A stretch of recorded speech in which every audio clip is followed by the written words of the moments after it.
When I pulled into my driveway after 5 days offshore, a stranger was carrying my wife's cedar chest down the front steps. A real estate lockbox hung from my front door. Yellow inventory stickers covered half the furniture I could see through the open doorway, and our family photographs had been stacked inside a cardboard box marked storage. The house looked less like a home than a place somebody had already decided we no longer owned. I stepped out of my truck and asked the mover where my wife was. He looked at me, then down at the clipboard in his hand. "You're Thomas Reed?" "That's right." His face lost its color. "Sir, this order says Thomas Reed is deceased." Behind him, another man froze with one end of our dining room table in his hands. The only sound was the wind chime Eleanor had bought on our 30th anniversary. I had been home less than a minute, and according to my own son's paperwork, I was supposed to be dead. I spent 34 years as a Coast Guard machinery technician. When an engine failed at sea, the loudest person in the room usually had the least useful answer. You learned to lower your voice, stop guessing, and build a sequence. What happened first? Which alarm sounded? Who acknowledged it? What changed afterward? Did the log match the story? So I did not shout at the movers. I photographed every sticker, the lockbox, the cardboard cartons, and all 4 pages on the clipboard. Then I told the crew supervisor that the owners of the property had not authorized the removal of anything, and that the police would be called if another item crossed the threshold. He did not argue. The work order named Daniel as the family representative, but the attached deed still named Eleanor and me as the owners. While the men carried the cedar chest back inside, I called my son. Daniel answered on the second ring. "Dad?" There was surprise in his voice, but not relief. "Where is your mother?" He went quiet long enough for me to hear a door close on his end. "You're back. Where is she?" He said Eleanor had suffered a severe wandering episode 2 days after I left Beaufort. According to him, she had walked toward the highway in the heat, become dehydrated, and forgotten her address. The police had found her confused and frightened. A doctor had supposedly agreed that she could not safely return home. "She's at Harbor Pines," he said. "It's a memory care facility. I was trying to protect her." "Why does a moving company think I'm dead?" "There was a storm offshore. Nobody could reach you. I heard your boat might be missing." "From whom?" "I don't know. The marina. Somebody there." "And the house?" His explanation came too quickly. Harbor Pines was expensive. Mother needed long-term care. Selling the waterfront property was the only responsible way to pay for it. He said the yellow stickers were only for an inventory and that I was overreacting because I did not understand how bad things had become. Then he said the sentence he had prepared for me: "You left a cognitively impaired woman alone so you could go fishing." That one landed because it contained enough truth to hurt. Eleanor had suffered a minor stroke 18 months earlier. Since then, she sometimes stopped in the middle of a sentence searching for a word. She once put a library book in the refrigerator and laughed so hard when she found it that she had to sit down. But she still organized her medication every Sunday, paid the household bills, cooked, read 2 novels a week, and beat me at gin more often than I admitted. The night before my trip, she had asked me to arrange for someone to stay in the house after dark. I had said Daniel would check on her. What I meant was that I wanted 5 days on the water with 2 men I had known since the service, and I was not ready to admit that returning when I promised might no longer be enough. Daniel had found my real mistake. Now he was holding it in front of everything else. If you've ever watched someone's truth get dismissed because they were older, subscribe and stay with me, because I was about to learn how far Daniel had gone. I ended the call and drove straight to Harbor Pines. The woman at reception smiled until I gave her my name. Then she checked the screen twice and asked me to wait. 3 minutes later, the facility administrator, Marissa Cole, came through a secured door with a tablet pressed against her chest. "Mr. Reed, may I see identification?" I handed her my license and Coast Guard retiree card. She compared my face to both photographs. "I'm sorry. There appears to be a serious discrepancy in the intake record." She turned the tablet just far enough for me to read it. "Spouse, Thomas Reed. Status, deceased. Date of death, June 14th. June 14th was not the day I died. It was the morning my boat left the marina. Marissa would not let me through the secured door. The facility had admitted Eleanor under emergency paperwork, and Daniel had already filed a petition seeking temporary guardianship. Until the facility's attorney reviewed the conflict, Marissa said she could not release Eleanor to a man their file described as dead. You can see that I'm standing here. I can, she said, but I cannot resolve disputed legal authority at a reception desk. Before I could answer, the front doors opened and Daniel walked in wearing a navy sport coat. He stopped as if he had not known exactly where I would be. Dad. He crossed the lobby and put both hands on my shoulders for Marissa's benefit. Thank God. I removed his hands. He told Marissa that a storm had interrupted communications and that the family had feared the worst. When she asked who had reported me missing, he said he could not remember. When she asked why the intake record said deceased rather than missing, he called it an administrative misunderstanding made during an emergency. Then he shifted to the part of his story he could prove. He opened a leather folder and handed Marissa a copy of his guardianship petition. It accused me of abandoning a cognitively impaired spouse, ignoring recent episodes of confusion, leaving without reliable communication, and maintaining a house that was no longer safe for her. It included photographs of a loose rug near the stairs and a bathroom grab bar still in its box in my garage. Both were things Eleanor had asked me to fix. I'm not trying to punish you, Daniel said, but Mom needs professional care. You're too proud to admit it. I wanted to tell him what kind of man used his mother's grab bar as courtroom evidence after promising to install it himself. Instead, I asked Marissa for a supervised visit. Daniel objected. Marissa overruled him after speaking with the facility attorney, but I was given 15 minutes and told a staff member had to remain in the room. Eleanor was sitting near a window in a pale blue sweater I had never seen. Her gray hair had been combed flat, and a plastic identification band circled her wrist. When she saw me, she stood so quickly that the staff member reached for her elbow. I told them you were coming back, she said. I held her hands. I'm here. Daniel said there was an accident. There wasn't. She looked toward the staff member, not confused but angry. I told them he was fishing. They kept saying I was upset. I asked whether she wanted to stay at Harbor Pines. No. I told them I need help at night, not a locked door all day. The staff member began writing on a clipboard. Eleanor saw it. There. She does that every time I disagree. My first instinct was to take my wife by the arm and walk out. That was the instinct Daniel needed me to follow. If I forced a confrontation at a secured facility, he would present it as proof that neither of us understood the danger. So I asked Eleanor a different question. Do you trust me to do this carefully? She studied my face. Carefully, better be fast. In the hallway, I told Daniel and Marissa that I would not attempt to remove Eleanor that afternoon. Daniel relaxed by half an inch. Then I made 6 requests in front of both of them: an independent cognitive assessment, preservation of the complete intake history, the emergency medical records, the police report, a review of Daniel's claimed authority, and an immediate hold on any transaction involving our house. If you did everything legally, I told my son, the records will protect you. His jaw tightened. Dad, this isn't one of your mechanical investigations. No, I said.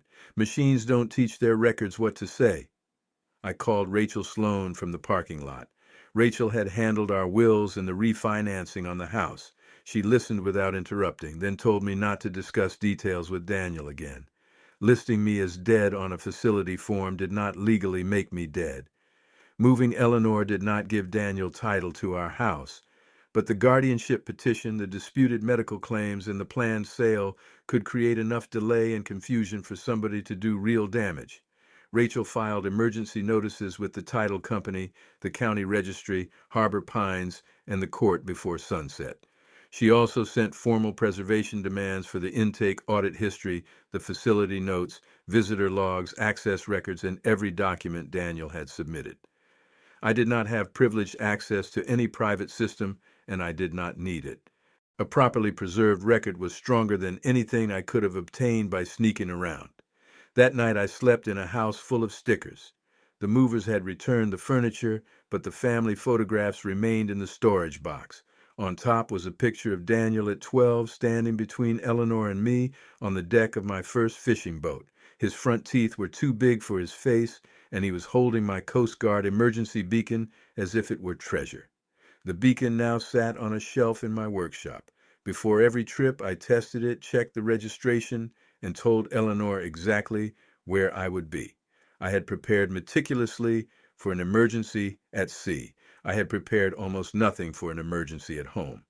The next morning, Rachel obtained the police incident report. Daniel had said Eleanor was found near a highway, dehydrated and unable to remember where she lived.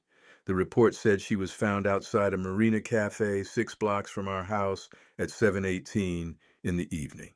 She was fully dressed, carrying her purse, and trying to call me because Daniel had failed to arrive for dinner. The responding officer, Caleb Webb, wrote that Eleanor correctly stated her full name, address, date of birth, my phone number, and the name of my boat. She was anxious and had repeated herself twice. She had not collapsed. She had not wandered into traffic. The cafe owner called for help because Eleanor began crying when she could not reach me. Concern was justified. Permanent confinement was not. I checked the communication records next. My satellite phone showed no calls from Daniel. The marina had no message from him. The captain of the boat traveling beside mine had not been contacted. Daniel had sent one text to my regular cell phone 4 hours after Eleanor was admitted, knowing I would not receive it offshore. Call me as soon as you get service. Emergency with Mom. That was his entire search for a supposedly missing or dead father. When Rachel asked him through his attorney to identify who had reported my boat lost, the answer was that Daniel had heard general concern after a storm. The storm had passed 40 miles east of us. We had radioed our position to the marina twice that day. The first piece of Daniel's story had collapsed. The incident happened, but not where he said, not the way he said, and not because Eleanor could not identify herself. That afternoon, Marissa allowed a longer supervised visit. Eleanor was more tired than the day before. She asked whether I had brought her red cardigan, then remembered that she had packed it for the facility. You packed? I asked. Daniel brought organizers. He said we were trying them for hurricane season. She described clear zippered bags labeled Week 1, night clothes, medication, and personal items. She had seen them in the back of Daniel's SUV before I left. He said they held supplies for one of his construction projects. The admission file contained a photograph of those exact organizers, neatly packed and labeled. Daniel claimed he had assembled everything during the chaos after the cafe incident. Eleanor's memory placed them in his vehicle days earlier. Daniel would say her memory was unreliable, so I looked for a record created before the incident. Our doorbell camera stored 30 days of motion clips. 11 days before Eleanor went to the cafe, it showed Daniel entering our house with a man carrying a camera, a laser measuring device, and a folded tripod. Daniel had told Eleanor the man was an insurance inspector. The man spent 46 minutes photographing every room, measuring the kitchen, and opening the back curtains for a clear view of the water. His equipment bore the logo of a real estate media company. Rachel contacted the company. Its owner would not release client files without formal authority, but he confirmed that Daniel had ordered a pre-sale photography package for our address. The invoice was dated 11 days before my trip. Daniel had not decided to sell our home because of Eleanor's emergency. He had marketed it before the emergency existed.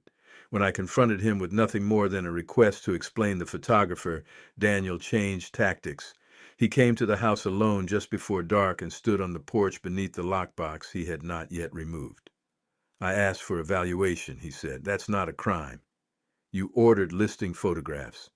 Because this place is too much for you. The roof needs work. The dock needs work. Mom can't handle the stairs. Your mother told you she wanted help at home. Mom doesn't understand what she needs anymore. Daniel had always been organized. I used to be proud of that instinct. Now I wondered how long he had been solving people the way he solved damaged property. Remove the lockbox, I said. The court may decide the house has to be sold. Then the court can hang its own lockbox. He stepped closer. You think being calm makes you right? You went fishing after she asked you to stay. I was the one who answered when something happened. You were supposed to have dinner with her. His eyes moved away from mine. I got delayed. By what? He never answered. After he left, I removed the lockbox without damaging it and gave it to Rachel with the mover's work order. On the third day, an independent information security contractor exported Harbor Pines' preserved intake history. Every change appeared with a time, user account, and original value. At 8:06 p.m., the intake draft listed me as spouse, temporarily offshore.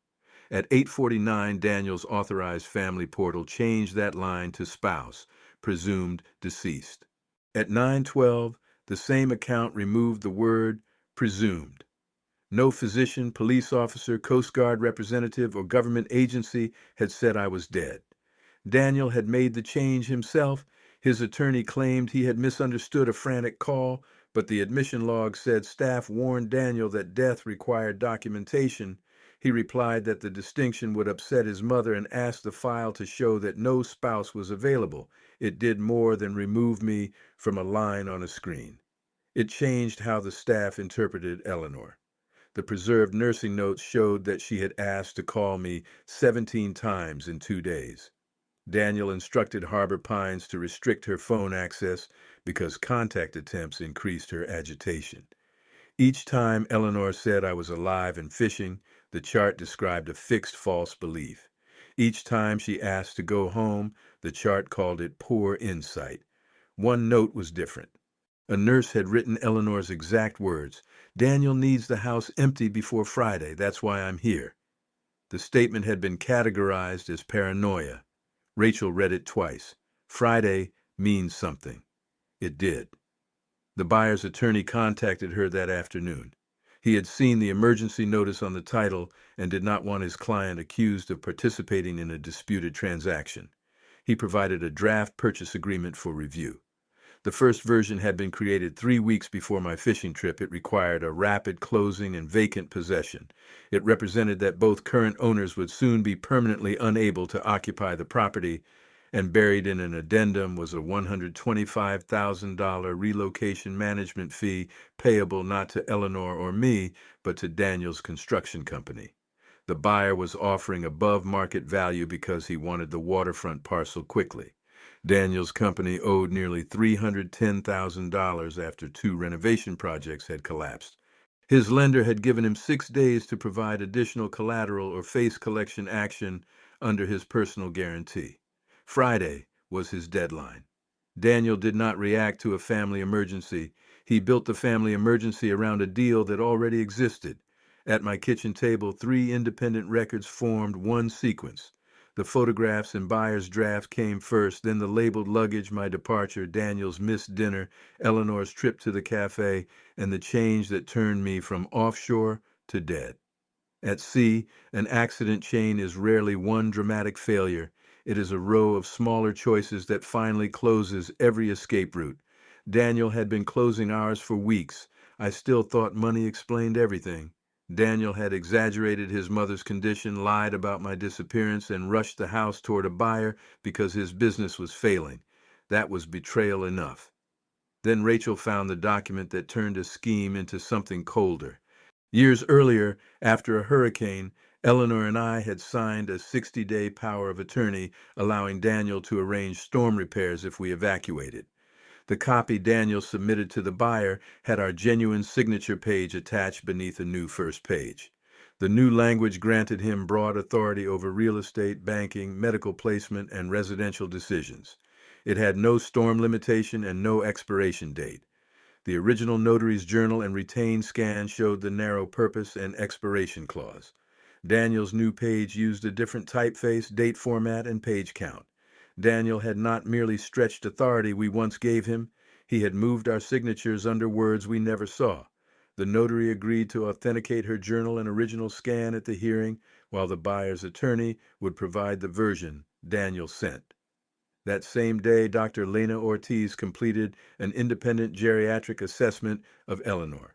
Daniel's attorney attended the opening explanation, Rachel joined by phone, and the rest of the examination took place privately so none of us could coach her. Dr. Ortiz did not pretend Eleanor had no impairment. Eleanor struggled to recall 3 words after 10 minutes. She confused the date by 1 day and needed prompting to explain one medication, but she understood where she was, why she had been taken there, what the house was worth in general terms, what assistance she wanted, and what could happen if Daniel controlled the sale. Her conclusion was careful: mild cognitive impairment following a stroke, with retained capacity to decide where she lived, who could visit her, who could assist with finances, and whether she accepted residential care. Eleanor needed daily support and better emergency planning. She did not need a locked memory care unit. When I visited afterward, she was sitting on the edge of her bed with both hands around a paper cup of water. "Did I pass?" she asked. "It wasn't a test. Everything here is a test. If I forget a word, somebody writes it down. If I remember something they don't like, they write that down too." I sat beside her. "Dr. Ortiz says you can make your own decisions." I knew that. "She also says you need more help than I arranged." Eleanor looked at me for a long moment. I knew that too. There was no graceful way around it. I told her I should have stayed or arranged overnight care. I had heard her request and translated it into something easier because I did not want our life to change. "You weren't helpless," I said. "I used that as an excuse to act like you needed nothing. And Daniel used my stroke as an excuse to act like I needed no say. Both can be true." She leaned her head against my shoulder. "Then fix both." Daniel asked to meet me alone before the guardianship hearing. Rachel advised against it, but I agreed to 10 minutes in a conference room at Harbor Pines with the door open and our attorneys nearby. He looked exhausted. For the first time, I could see the boy from the photograph under the man who had reorganized our lives. "You're going to destroy my company," he said. "I didn't borrow the money. You could stop the lender with one signature. The house is worth more than either of you needs. The buyer is paying a premium. Mom could have excellent care for the rest of her life. Care she did not choose, funded by a sale she did not authorize with a fee paid to you." He pressed his palms flat against the table. "You have no right to present yourself as her protector. She asked you not to go. You went anyway because being needed scares you. Engines are easy, boats are easy. They don't ask you to watch someone you love change 1 inch at a time." I could have denied it. Instead, I gave him the one fact he could not use against me once I owned it. "Your mother asked me to stay. I heard her, and I left anyway. I told myself 5 days didn't matter because I wasn't ready to admit that 5 days could matter." Daniel sat back, almost triumphant. "Then I did what you wouldn't. No, you found a real mistake and used it to cover a crime. I was saving everything. You were saving your company. You treated your mother's voice as an obstacle and my life as a field you could edit." He lowered his voice. "If the sale dies, I lose the business. 32 people lose their jobs.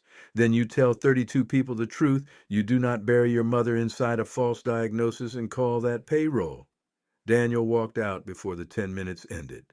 Over the next 24 hours, Daniel submitted selected notes about Eleanor crying after my visits, but omitted that she cried because staff would not let her leave.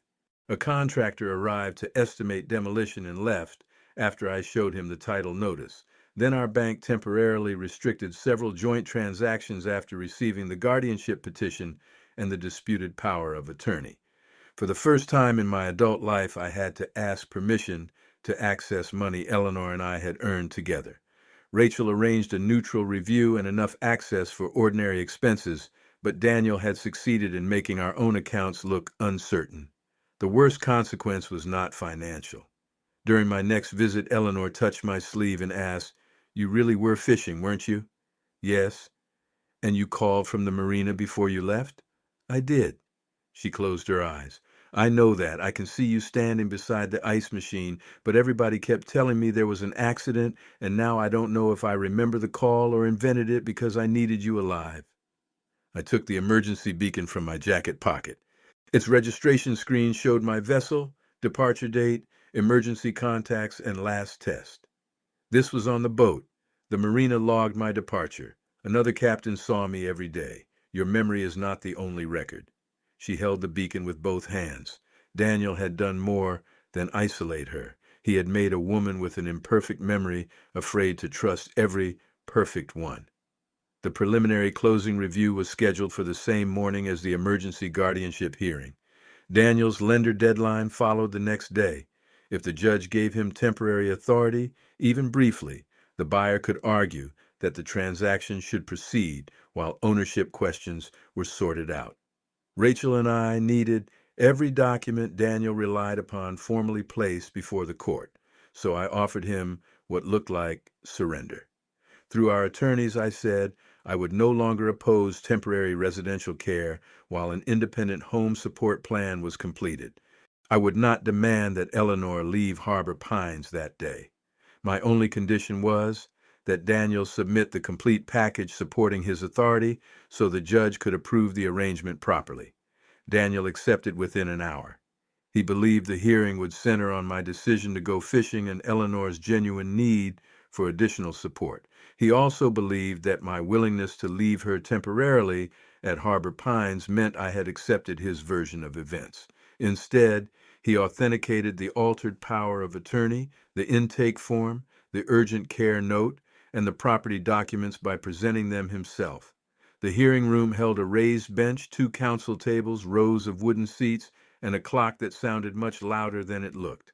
Daniel sat beside his attorney. Rachel and I sat across from them. Marissa represented Harbor Pines. Dr. Ortiz waited near Officer Caleb Webb. The notary carried her old journal inside a clear document sleeve. The buyer's attorney had a banker's box under his chair. Eleanor sat beside her court-appointed advocate, not behind me and not behind Daniel. That mattered. Daniel's attorney went first. He described a husband who knew his wife was declining but chose recreation over responsibility. He showed the loose rug, the boxed grab bar, and messages in which Eleanor had asked me whether I would be home before dark. He played no tricks with those facts. He did not need to. When Daniel testified, his voice shook at exactly the right places. My mother was found alone and distressed while my father could not be reached. I had to make decisions quickly. I believed his vessel might be lost. Everything I did was to protect her. He said the house was expensive to maintain, that Harbor Pines offered professional care, and that selling at a premium would preserve both parents' security. He called the relocation payment legitimate compensation for months of work. Rachel asked whether he still wanted the court to rely on the complete packet he had submitted. Yes, he said. It proves I acted responsibly. Then it was my turn. I did not deny leaving. My wife asked for more support before I took that trip, I said. I made the wrong decision, but this hearing is not about whether I made one bad decision. It is about whether my son used it to manufacture an entire emergency. Rachel did not begin with the house. She began with Eleanor. Dr. Ortiz explained the difference between memory impairment and incapacity. A person could forget a word, need help with medication, and still understand a decision, its consequences, and the available choices. She described her private evaluation and Eleanor's consistent preferences. The judge addressed my wife directly. Mrs. Reed, do you understand why your son believes residential care is necessary? Yes, he says I'm unsafe at home. Do you believe you need assistance? Every day now, and at night when Thomas is away. I am not embarrassed to say that. Do you want to remain at Harbor Pines? No. I want to go home with help I choose. I never told Daniel to sell the house, and I never believed my husband was dead. Her advocate confirmed that Eleanor had expressed the same wishes in 3 private meetings, including one when neither Rachel nor I knew the interview was happening. For days, every objection Eleanor made had been recorded as a symptom. In that room, her words became evidence of her capacity instead. Next, Officer Webb took the witness seat. Daniel's petition said police found Eleanor wandering near a highway, unable to identify herself. Officer Webb read his original report. The location was a familiar marina cafe 6 blocks from home. Eleanor gave her correct address, my full name, my phone number, and the name of my boat. She was anxious, overheated, and upset, but she was not incoherent. His body camera video showed Eleanor seated outside the cafe with her purse in her lap. My son was supposed to come for dinner, she told him on the recording. Thomas is offshore until Monday. Please call the marina if his regular phone doesn't answer. Officer Webb had offered to take her home. Daniel arrived and said a doctor had instructed him to bring her for urgent evaluation. The officer did not order memory care placement and never described a near-highway rescue. Daniel stared at the table while his emergency shrank back to its actual size. A woman who needed support after her son failed to arrive. Marissa came forward with the intake audit export. The independent contractor had authenticated it, and Daniel's own submission identified his portal account. The screen at the front of the room displayed each version. At 8:06 p.m., spouse, temporarily offshore. At 8:49 p.m., spouse, presumed deceased. At 9:12 p.m., spouse, deceased. Daniel's attorney asked whether a Rush staff member might have made the change. Marissa pointed to the user ID, login verification, and admission recording. Daniel had been warned that no death could be recorded without documentation. He asked the facility to show that no spouse was available. Then Rachel displayed the notes documenting Eleanor's 17 requests to call me and Daniel's instruction to restrict her access. The judge read the sentence categorized as paranoia. Daniel needs the house empty before Friday. What was scheduled for Friday? The judge asked. The buyer's attorney opened his box. He produced the first draft of the purchase agreement, its version history, and the email that delivered it 3 weeks before my trip. He identified the vacant possession clause and the $125,000 payment to Daniel's company. He also produced the pre-sale photographs commissioned before Eleanor's cafe incident. Daniel's attorney objected that exploring options was not the same as committing fraud. Rachel agreed. That is why the next document matters. The power of attorney Daniel submitted appeared on the screen. Beside it, Rachel placed the notary's retained scan. The signature page was the same, the first pages were not. The notary opened her original journal and explained that Eleanor and I had signed a 2-page authorization for hurricane repairs. She had verified our identities, recorded the document's limited purpose, and retained the scan according to her office policy. She had never witnessed a broad medical or real estate power. She had never met with us on the date printed on Daniel's replacement page. Rachel enlarged the mismatched footer, typeface, page count, and date format. No single difference proved the alteration. Together with the retained original, they left no innocent explanation. For the first time that morning, Daniel looked at me. I did not look away. The final sequence was financial. Rachel presented the lender's notice showing Daniel's $310,000 exposure and his 6-day deadline. The buyer's attorney confirmed that the private relocation payment would have been released to Daniel's company when the property became vacant. He then stated that his client was withdrawing from the proposed purchase and that his office would refer the disputed document for investigation. The story Daniel brought into that room required the court to believe each record alone. A frightened son misunderstood a storm. A confused mother wandered toward danger. A practical businessman explored a sale. A trusted child used authority his parents had granted. The timeline showed something else. The deal came first. The photographs came before the emergency. The luggage was prepared before I left. My death was entered after the facility warned Daniel it was unverified. The altered authority connected the medical placement to the property transaction. His debt supplied the deadline. The judge denied Daniel's guardianship petition. She ordered that he take no action under the disputed power of attorney, barred any transfer of the house while the investigation continued, and directed Harbor Pines to cooperate with an immediate independent discharge plan. A neutral fiduciary would temporarily review our finances, and Eleanor's inaccurate chart entries had to be corrected rather than merely hidden. There was no instant punishment. The altered document went to formal investigation. Daniel's lender remained free to proceed lawfully, and Harbor Pines began an internal review. Daniel lost access to our records and any unsupervised role in Eleanor's care.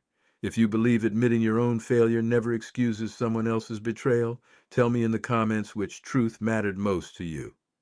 Outside the hearing room, Daniel caught up with me near the elevators. His attorney stayed back, so did Rachel. You left her alone, he said. None of this would have happened if you had stayed. My absence gave you an opportunity, Daniel. It did not give you permission. You're choosing a house over your son. I am choosing your mother's right to decide. You were willing to erase both of us to avoid telling the truth about your business. His face twisted. I said you were dead because nobody would move fast enough while you were gone. You didn't need me dead. You only needed everyone to stop looking for me. The elevator doors opened. I stepped inside without asking him to follow. Eleanor did not leave Harbor Pines that afternoon. That was part of what Daniel never understood about accountability. Proving he had lied did not magically make our old arrangement safe. For 4 days, Dr. Ortiz, Eleanor's advocate, a home care coordinator, Rachel, and I built a plan around what Eleanor wanted. A care professional would visit every day. Someone would stay at night whenever I was away. Her medication organizer would send a missed dose alert to 2 people she chose. A neurologist would review her condition every 6 months. We replaced Daniel's authority with 2 independent co-agents and discussed future residential care while Eleanor could lead the discussion. I canceled every overnight trip until that plan was active. When I finally brought Eleanor home, the lockbox was gone, and the movers had returned the cedar chest to our bedroom. One yellow inventory sticker remained on its side. Eleanor ran her thumb over it, then peeled it away slowly. She held the sticker between us. "Do you know where this belongs?" she asked. "Anywhere you decide." She dropped it into the trash. We did not restore the house exactly as it had been. We removed the loose rug. I installed the grab bar before dinner. We moved a reading chair downstairs so Eleanor did not have to use the steps when she was tired. Accepting those changes did not prove Daniel right. It proved that help could be offered without stealing the person receiving it. The bank lifted its restrictions, the sale was canceled, and Daniel's lender proceeded against his company. I refused to use our house to pay his debt. The harm to his employees belonged to the decisions that created the debt, not to Eleanor's refusal to surrender her home. Daniel was allowed to communicate with us only through agreed channels while the document investigation continued. Eleanor chose not to speak with him at first. I did not pressure her toward forgiveness or permanent separation. After weeks of having other people reinterpret her choices, the least I could do was let a choice remain hers. On our first quiet morning home, I set my Coast Guard emergency beacon on the kitchen table. Beside it, Eleanor placed the new location-enabled emergency device she had selected herself. We registered both correctly. We tested both. We wrote down who would receive an alert and in what order. One device was designed to find me at sea. The other could help Eleanor if she became lost or frightened. Neither represented weakness. They represented a promise detailed enough to survive an emergency. A week later, I took Eleanor to the marina. She sat on a bench while I removed the overnight bags, extra fuel container, and fishing gear from the boat. "Are you giving up the water?" she asked. "No." "Good. You're unbearable when you haven't been out for too long." I laughed, and she smiled for the first time since I had found the lockbox on our door. I carried the last bag to the truck and sat beside her. The boats rocked against their lines, each one held by something flexible enough to move and strong enough not to let go. For most of my life, I thought reliability meant returning whenever I said I would. I knew how to test a beacon, inspect an engine, read a weather report, and bring a vessel home. What I had not understood was that coming home starts before you leave.